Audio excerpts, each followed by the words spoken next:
Monsieur le Président de l'Assemblée générale des Nations unies ici représenté, c'est avec un immense honneur que je m'adresse à vous aujourd'hui pour la première fois depuis que le peuple congolais m'a renouvelé sa confiance en m'élisant pour un second mandat à la tête de notre nation. Ayant eu l'occasion de prendre la parole devant vous par le passé, je suis particulièrement ému de pouvoir le faire à nouveau en ce moment significatif pour notre pays.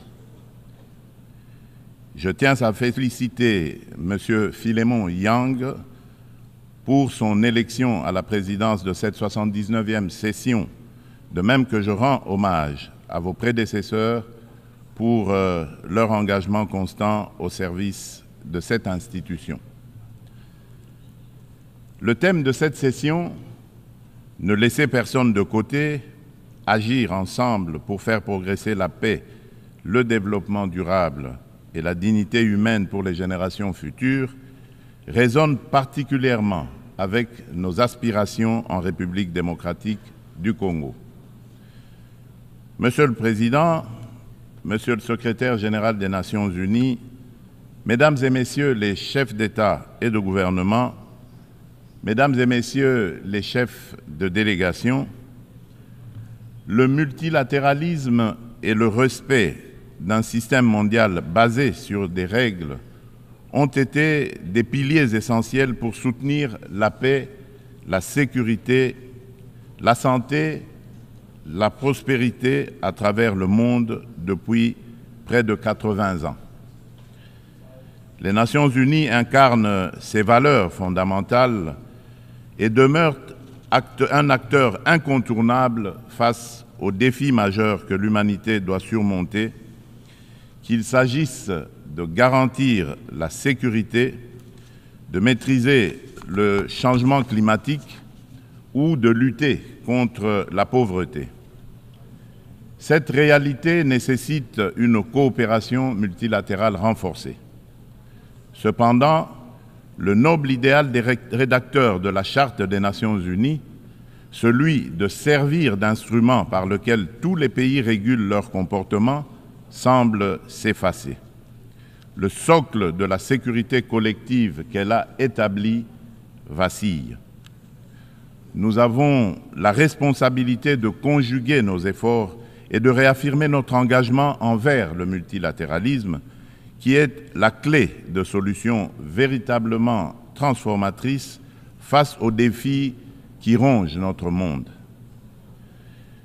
Comme l'a si bien exprimé Dag Hammarskjöld, ancien secrétaire général de l'ONU, dont le sacrifice en faveur de la paix en République démocratique du Congo nous rappelle la gravité de notre mission, je cite, « Le but de l'ONU n'est pas d'emmener l'humanité au paradis, mais de le protéger de l'enfer. » Fin de citation. En cette période critique du multilatéralisme, le multilatéralisme revêt une importance cruciale.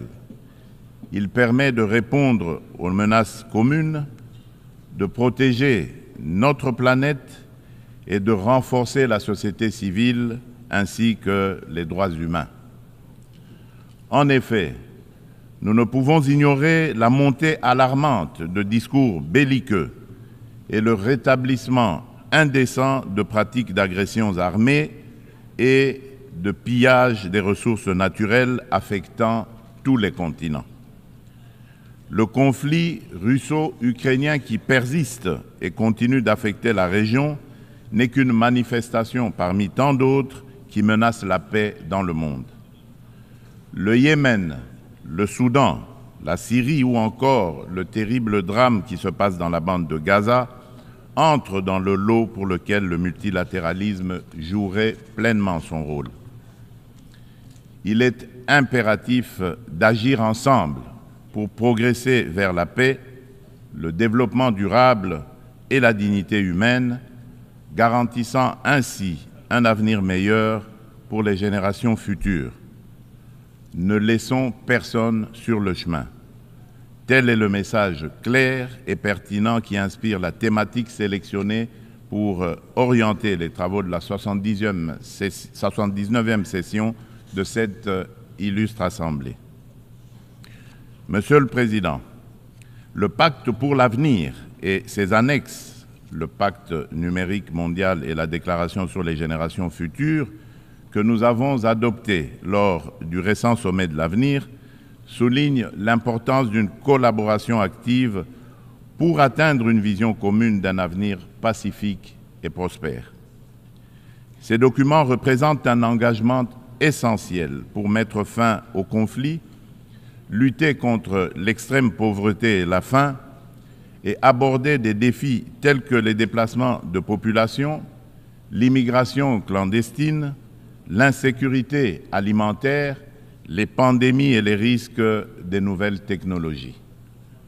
Parallèlement, le Pacte mondial numérique se positionne comme un pilier essentiel dans notre quête d'un avenir prospère au cœur de la 4e révolution industrielle où les technologies numériques sont devenues incontournables. Cette transformation numérique représente une occasion sans précédent d'atteindre les objectifs de développement durable d'ici 2030, notamment pour les pays les moins avancés. Elle vise à réduire la fracture numérique et à intégrer les populations non connectées dans des services digitaux à fort impact social.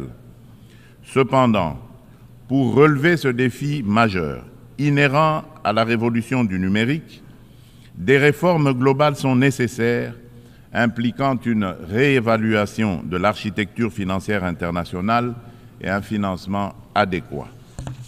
C'est pourquoi la République démocratique du Congo aspire à attirer des investissements pour développer la connectivité en Afrique et appeler à la coopération des partenaires multilatéraux et des opérateurs de télécommunications, avec à la clé un transfert de connaissances. En effet, l'accompagnement au processus de maillage du pays est une solution prometteuse pour relier le sud et le nord du continent, ainsi que relier l'océan Indien à l'océan Atlantique. Cela comprend la formation de partenariats viables autour du projet hydroélectrique du Grand Inga qui vise à répondre à la demande énergétique croissante de notre continent, exacerbée par la prolifération des objets connectés. De plus, il est essentiel de renforcer la traçabilité des minerais stratégiques, indispensables aux équipements technologiques, afin d'assurer une exploitation responsable et durable de nos ressources. Par ailleurs, la pleine participation et l'engagement des jeunes, tant des filles que des garçons, sont également primordiaux pour bâtir une société durable et inclusive. Ce principe constitue le fondement de la Déclaration sur les générations futures, soulignant notre responsabilité envers les générations à venir et l'importance des décisions qui garantissent leur épanouissement. Pour l'Afrique, sa jeunesse représente un atout majeur pour sa prospérité future. Investir dans l'éducation, notamment dans les domaines STEM, sciences, technologies, ingénierie et mathématiques, et créer des environnements propices à l'innovation est crucial.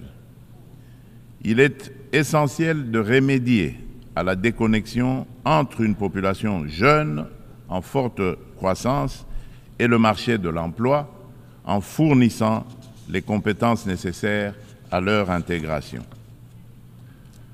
Monsieur le Président, la situation dans l'Est de la République démocratique du Congo est particulièrement préoccupante.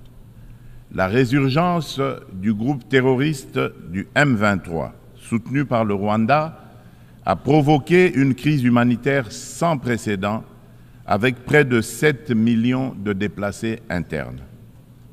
Cette agression constitue une violation majeure de notre souveraineté nationale. Nous appelons la communauté internationale à condamner fermement ces actes et à imposer des sanctions ciblées contre le Rwanda pour son rôle déstabilisateur et néfaste. Nous exigeons le retrait immédiat et inconditionnel des troupes rwandaises de notre territoire. Bien que les récentes initiatives diplomatiques telles que les pourparlers de Luanda soient encourageantes, elles ne doivent aucunement occulter l'urgence de cette action essentielle. La République démocratique du Congo s'engage activement à établir une paix durable dans l'est du pays et à promouvoir le développement économique ainsi que le bien-être social des communautés meurtries par ce conflit armé. Elle ne ferme cependant pas la porte à toute opportunité qui l'amènera à cette paix tout en n'aliénant pas sa souveraineté, encore moins son intégrité territoriale. Dans cette optique, elle est résolument engagée dans la mise en œuvre de la feuille de route adoptée dans le cadre du processus de Luanda, que je soutiens fermement, qui promeut un dialogue de haut niveau visant à restaurer la confiance entre la République démocratique du Congo et le Rwanda, tout en minimisant le risque de crise sécuritaire actuelle, que la crise sécuritaire actuelle ne dégénère en conflit régional. En outre, mon pays demeure ouvert à toute autre initiative de nos partenaires qui concourrait à l'atteinte de cet objectif noble de paix. La République démocratique du Congo réaffirme sa ferme volonté de garantir une paix durable. Sous mon impulsion, nous sommes résolus à poursuivre la mise en œuvre du programme de désarmement, démobilisation, relèvement communautaire et stabilisation, le PDDRCS en sigle, clé de notre stratégie nationale pour désarmer, démobiliser et réintégrer les combattants en leur offrant des perspectives économiques viables et durables, tout en stabilisant les zones touchées par les conflits. En assurant une transition post-MONUSCO, nous priorisons essentiellement le rapatriement des combattants étrangers. Le PDDRCS est un levier crucial pour la paix en République démocratique du Congo et j'invite nos partenaires et amis à le soutenir. Par ailleurs, des milliers de victimes du génocide pour des gains économiques en République démocratique du Congo, en abrégé Génocost, continuent de subir les conséquences dévastatrices d'un passé marqué par la violence et l'impunité. Reconnaître et traiter les effets de cette stratégie est crucial pour favoriser le rétablissement et la reconstruction des communautés touchées.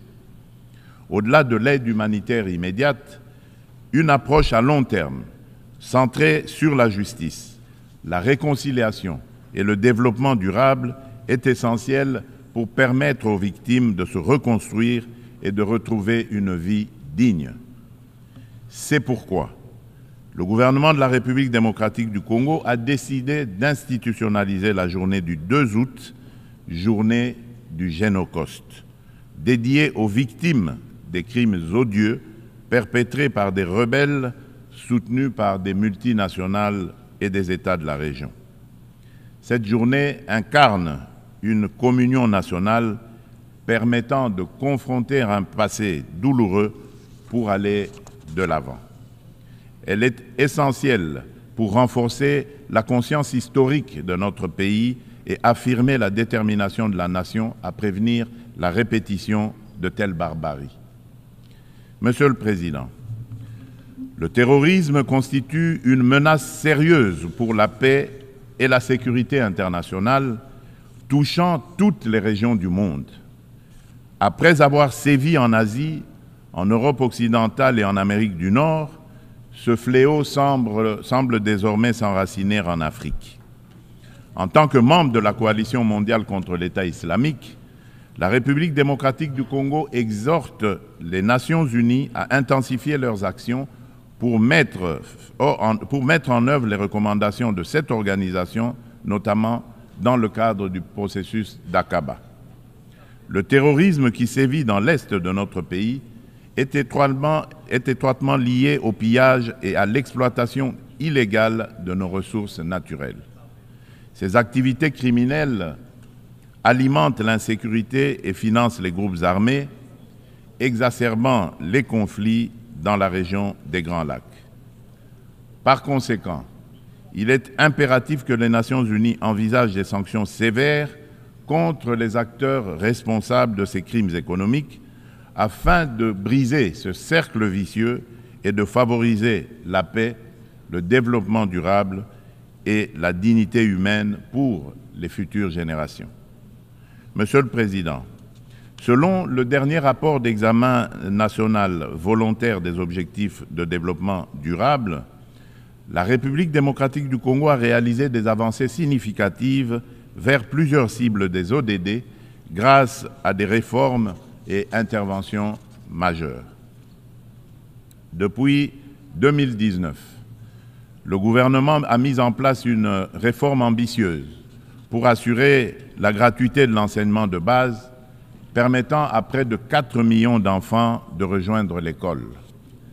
En outre, plusieurs mesures ont été prises pour renforcer la protection sociale, introduire la couverture sanitaire universelle et promouvoir l'égalité des sexes, ainsi que pour favoriser le développement des infrastructures et une industrialisation rapide à travers notamment la création des zones économiques spéciales.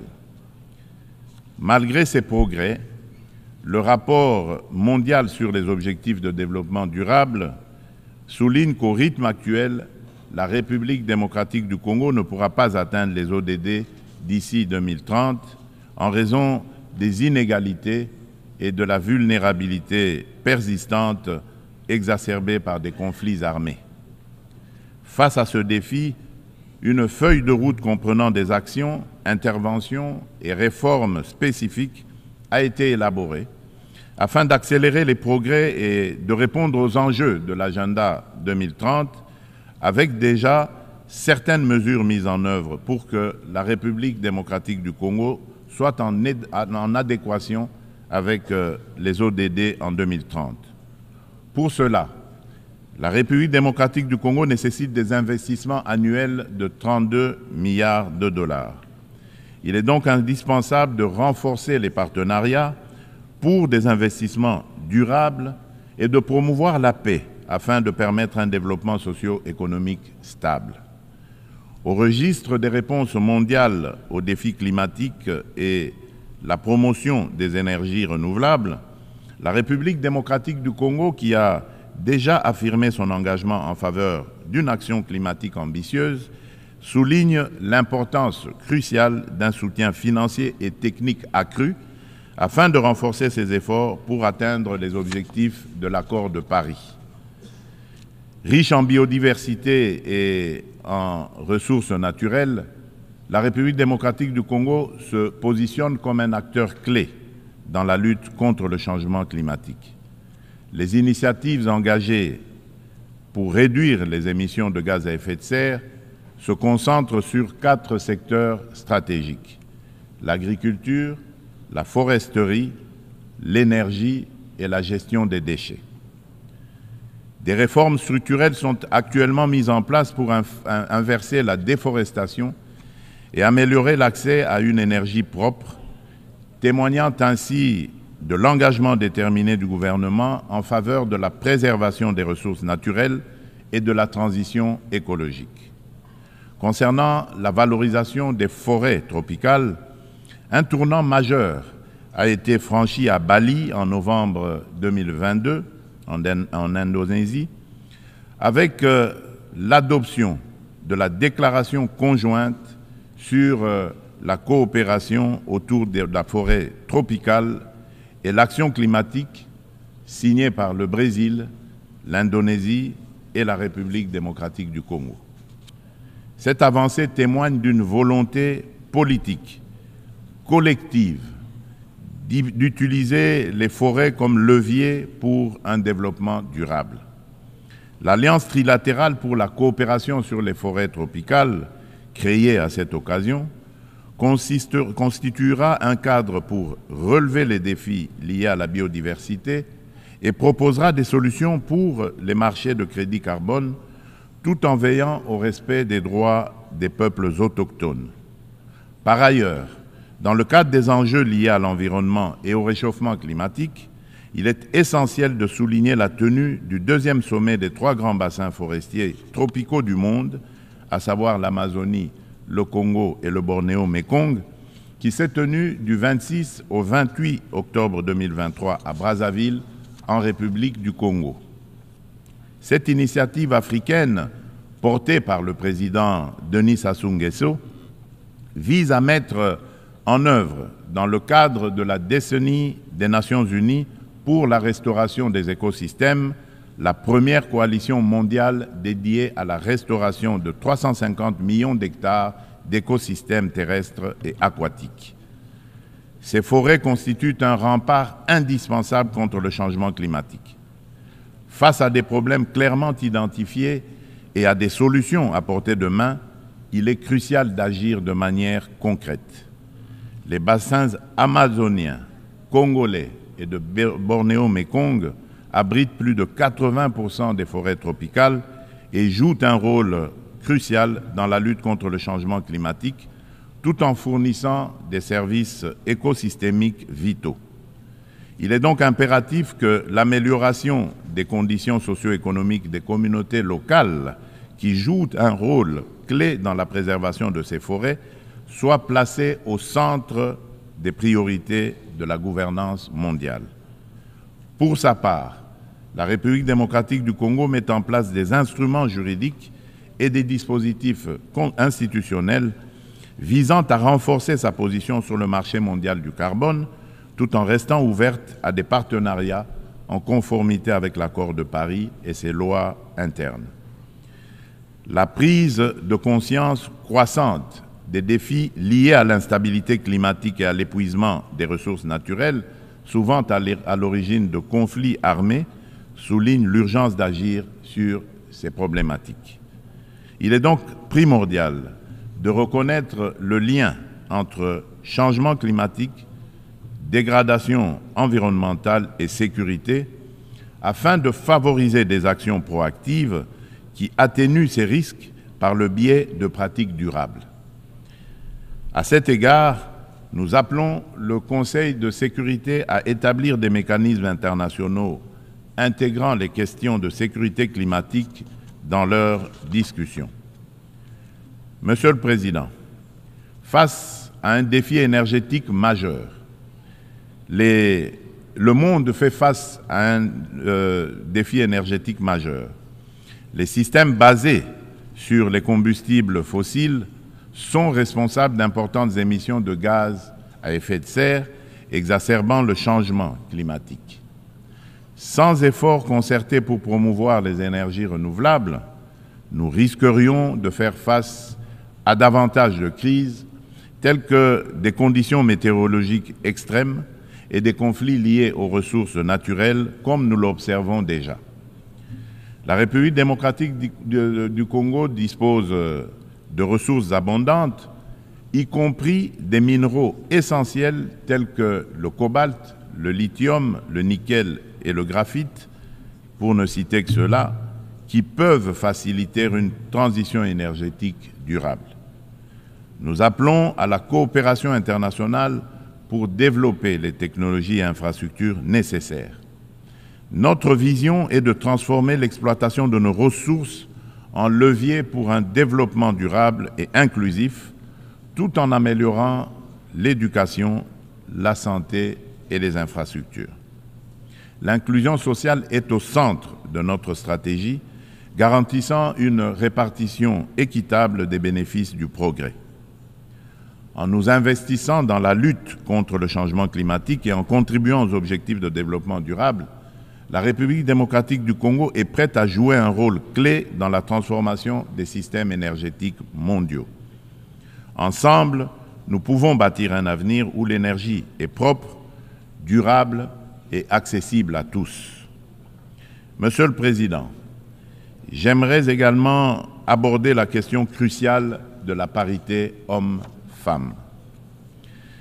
Bien que la participation égale des femmes et des hommes à la vie politique soit internationalement reconnue, il subsiste dans la pratique un fossé entre l'égalité juridique et la réalité dans l'exercice du pouvoir. Les préoccupations des femmes méritent d'être intégrées dans les décisions majeures qui touchent notre société. En République démocratique du Congo, nous sommes déterminés à changer les mentalités pour surmonter les barrières sociétales qui freinent l'épanouissement des femmes. Il est essentiel d'impliquer les hommes dans ce processus afin de transformer la dynamique sociale et de valoriser leur rôle dans le succès des femmes. Au niveau national, la Constitution congolaise consacre la parité. Aussi, le gouvernement a mis en place une stratégie de lutte contre les violences basées sur le genre, axée sur la prévention, la protection et la réparation des victimes. Cette stratégie se traduit par le Fonds national de réparation pour les victimes des violences sexuelles liées au conflit et de crimes contre la paix et la sécurité de l'humanité, en abrégé le FONAREV. La législation en cours vise à garantir cette protection. Il convient de souligner les progrès significatifs réalisés en matière de participation des femmes à la prise de décision, avec la nomination pour la première fois dans notre histoire d'une femme comme première ministre et chef du gouvernement.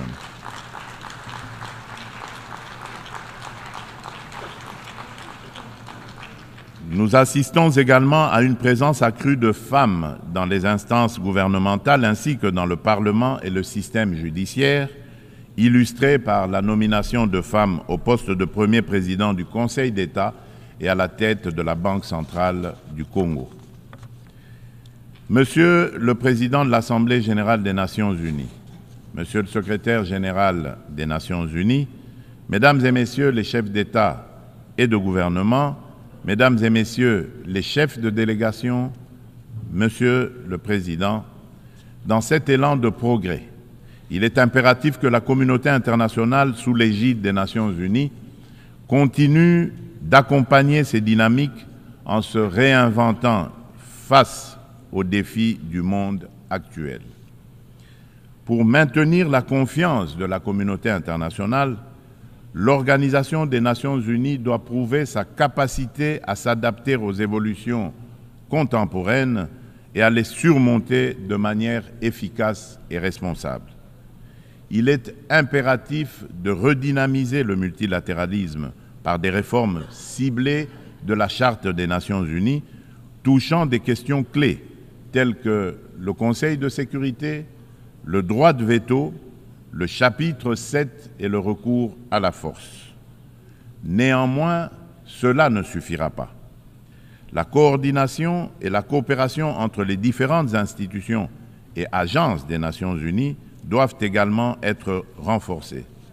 De nombreux enjeux globaux sont souvent abordés de manière redondante dans différents forums, parfois sous des angles contradictoires, tandis que d'autres problématiques restent entièrement négligées, chaque bureaucratie internationale cherchant à défendre son existence propre.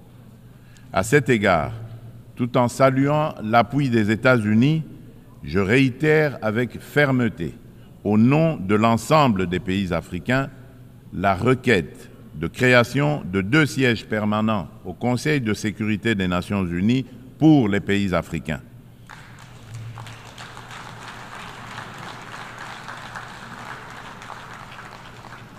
En tant que principal décideur au sein de l'ONU, cet organe doit intégrer des représentants africains parmi ses membres permanents avec toutes les prérogatives leur reconnues, notamment le droit de veto pour garantir une juste représentation géographique.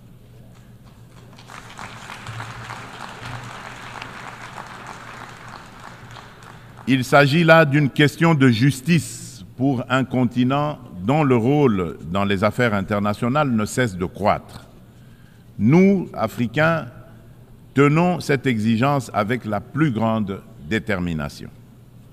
Enfin, je ne saurais conclure sans rappeler qu'après plus de 3 décennies d'absence au Conseil de sécurité, la République démocratique du Congo se porte à nouveau candidate soutenu par l'Union africaine et par la Communauté de développement de l'Afrique australe, la SADC, au poste de membre non permanent pour la période 2026-2027 lors des élections qui se tiendront à New York en juin 2025.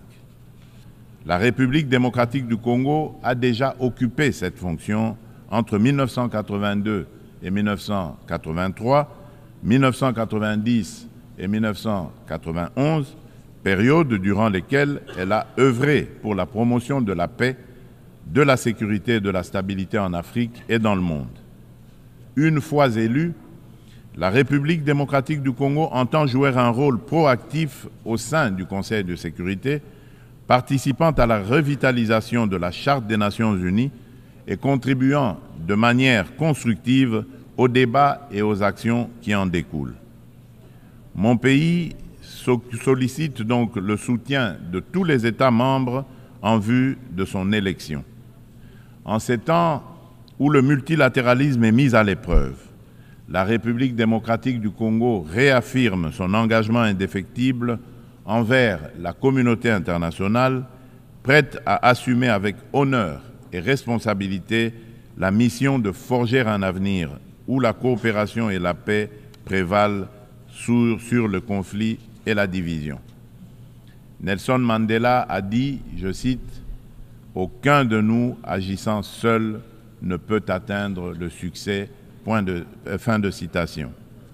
Ainsi, nous tendons la main à chacun de vous, partenaires de longue date et nouveaux alliés, pour écrire ensemble ce chapitre crucial de notre histoire collective. Ensemble, faisons de notre monde un lieu où chaque nation, grande ou petite, peut prospérer dans la dignité et dans la sécurité. Je vous remercie.